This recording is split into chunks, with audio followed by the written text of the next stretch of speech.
आज लागलं आपलं ॲटमॉस्फेरिक इलेक्ट्रिक चार्ज, म्हणजे वातावरणामध्ये जो इलेक्ट्रिक चार्ज डेव्हलप होते तो कसा होते आपण शिकणार आहोत. We have experience clouds, thunder and lightning. Clouds म्हणजे ढग, थंडर म्हणजे गडगडाट ढगांचा, आणि लाइटनिंग म्हणजे काय, विजा चमकते, त्याला म्हणते विजा चमकणे. या सगळ्याचा अनुभव आहे तुम्हाला. आता 2-4 दिवसापूर्वीच मस्त विजा चमकत होत्या पहा. Sometimes we hear or read that lightning struck a tree or a building and some people or animals were killed. आपण बऱ्याच वेळा असं ऐकतो किंवा बातम्यात ऐकतो, पाहतो, लोकांच्या तोंडून ऐकतो का या गावची बाई मेली, त्या गावचा माणूस मेला, बैल मेला.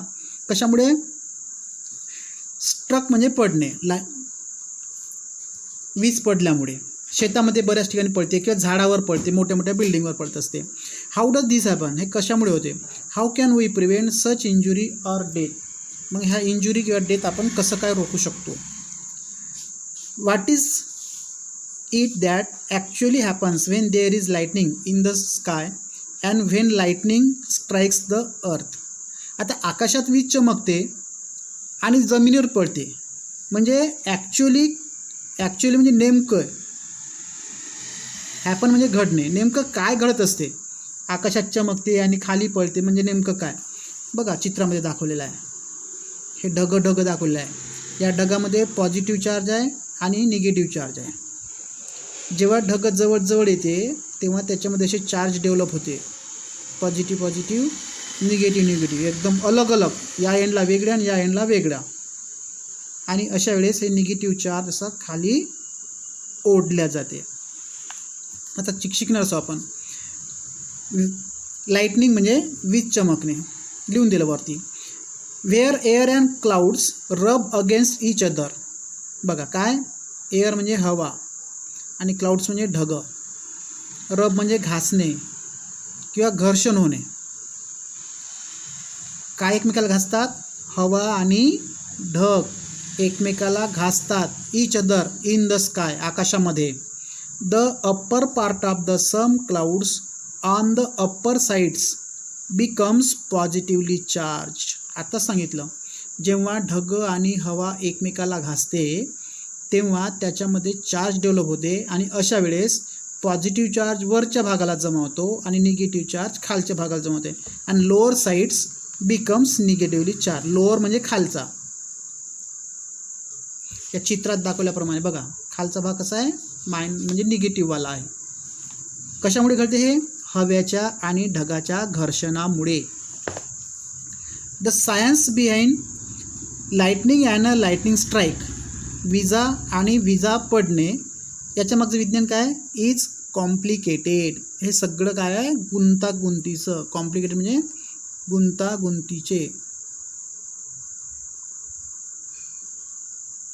सगळं कसं आहे? गुंतागुंतीचं आहे. Let's therefore consider a cloud in the sky with a negatively charge base above a plain ground.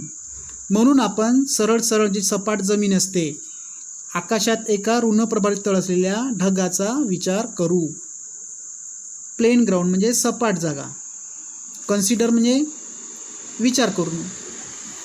When a this negative charge on the bottom of the cloud becomes much larger than the charge on the ground, it start flowing toward the ground in stages. बघा, म्हणजे जे वरचे ढग तयार झालेले आहेत त्या ढगाचा खालचा भाग कसा असतो?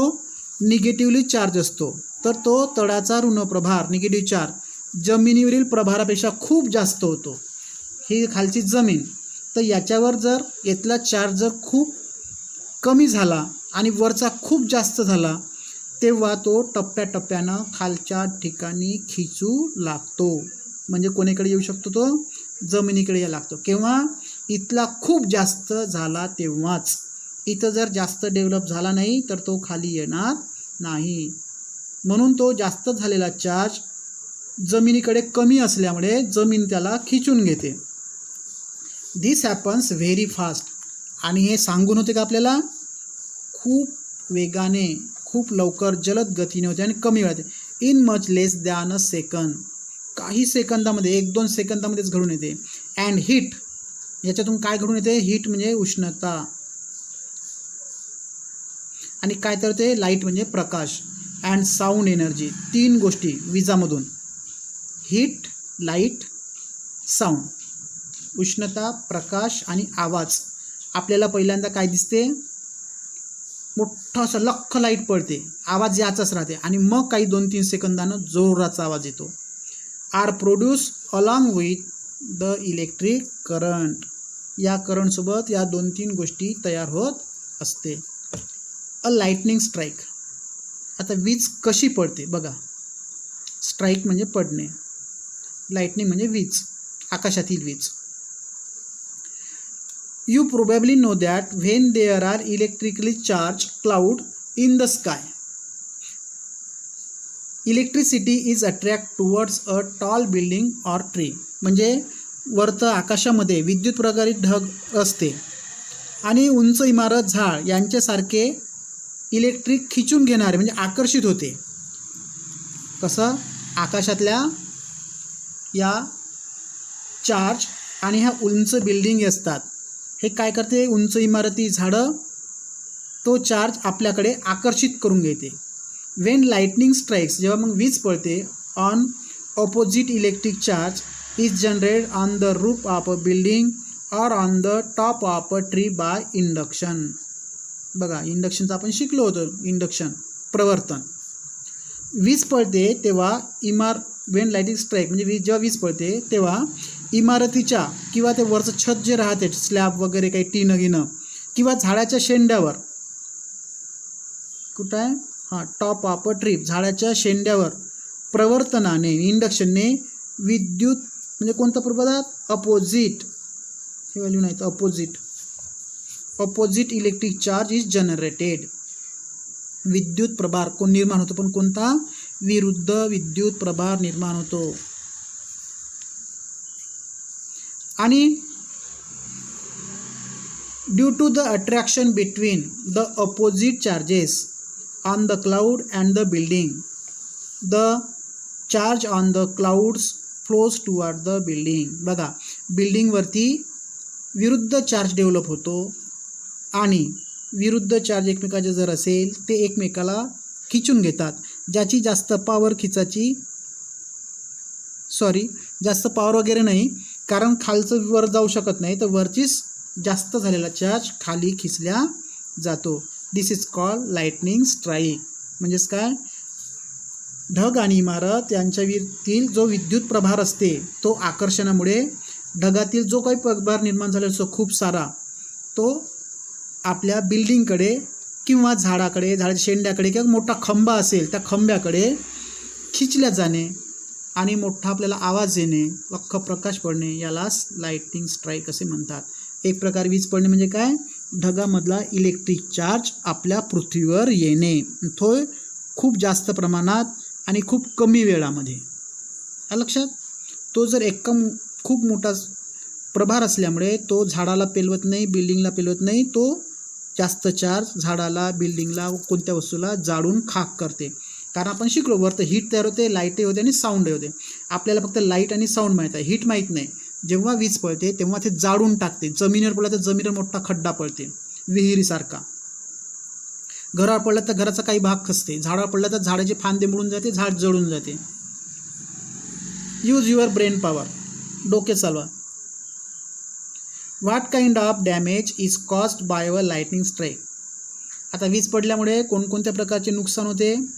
जनावरं मरते, माणसं मरते, वित्तहानी होते, घरं पडते, झाडं पडते, असं अनेक प्रकारचं नुकसान होते.